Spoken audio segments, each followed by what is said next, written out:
North Carolina, we knew it would be a down year for Larry Fedora with all the exits to the National Football League. But on top of that, he had to suffer injuries up and down that roster, and it's been a rough go for the Tar Heels. Now 1-6, 0-4 in the ACC. They travel to Virginia Tech. The Hokies, 14th ranked in the country, 5-1. One up, one down in the ACC with of course, the Saturday night home loss to Clemson a few weeks ago. Probably not much resistance by Brandon Harris and the Tar Heels this week for the Hokies, Mike. Yeah, it's still trying. I mean, I'm a Virginia Tech alum, full disclosure. I'll be at the game this Saturday in Blacksburg. I'm still trying to figure out what the Hokies are at this point. They put up a really strong effort in the opener against West Virginia and won that game.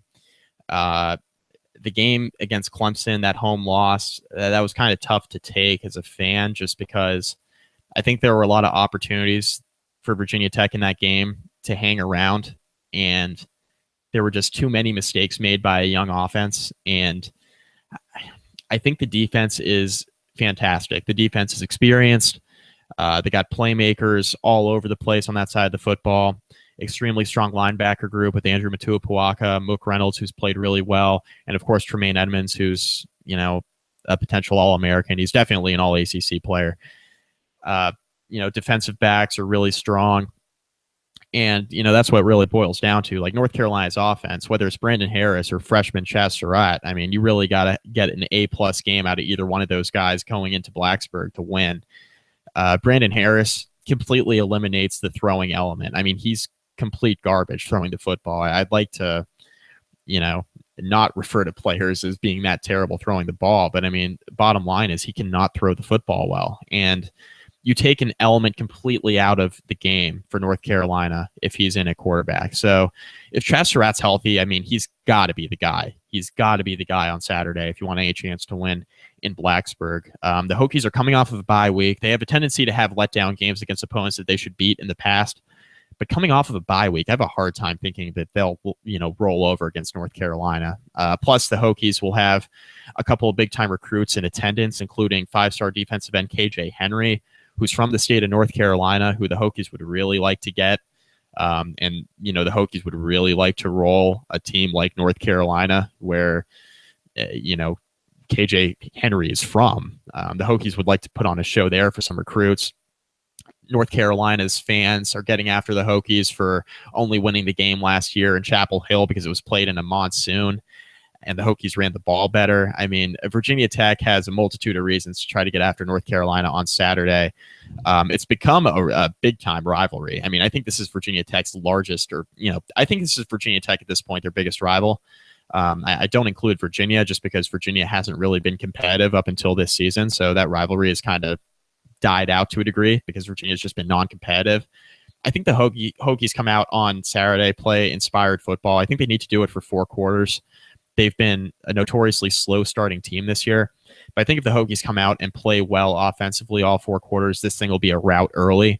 But I think more than likely North Carolina will hang around in the first half, but they're just so beaten up on both sides of the football. There's just no real path for me to see North Carolina winning this football game. And I feel even more strongly about that if North Carolina decides to start Brandon Harris at quarterback. I don't think there's any way North Carolina wins this football game. It would have to be a complete catastrophe for Virginia Tech, where they just implode offensively and turn the ball over a bunch for North Carolina to even have a chance, as long as Brandon Harris is playing quarterback for North Carolina, because the Hokies at that point will just key on the run, and North Carolina's had trouble throwing the football as it is. So I like Tech big in this football game, but I think North Carolina likely hangs around in the first half, and then Virginia Tech finishes them, mid-third quarter. I think the Hokies probably take over this football game at home. Mike, it sounds like Carolina football fans need to be reminded of that score last year. So we're not talking about 2 teams playing in a monsoon and it was 17-16 or 17-13 and Carolina was going in for the game-winning touchdown, and because of the awful field conditions, somebody slipped on 4th and 1, or they lost control of the ball on a bad center snap because it was slippery. Wasn't this game like 34-3 or something in that range? Virginia Tech completely annihilated Carolina last year.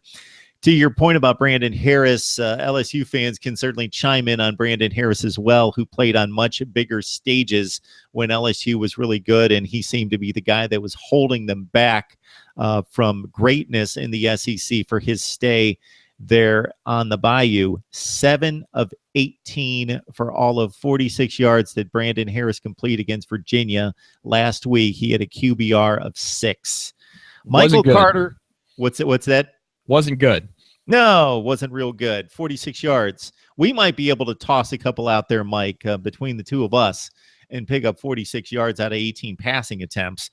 Michael Carter, a freshman running back for Carolina, if you haven't seen the Heels much this year, and I've got to claim that myself, North Carolina football at this year. I'll pick you back up, Larry Fedora and company, maybe in 2018. But Michael Carter is a freshman with a really promising season and career here, 127 yards posted against Virginia on the ground. So North Carolina will probably try to keep it close to the vest, get some rushing yardage out of its athletic quarterbacks, run the football with Carter, keep it out of Virginia Tech's hands. But, of course, trying to score against that Tech defense for a North Carolina offense that's been anemic against anybody with a pulse is going to be rather difficult.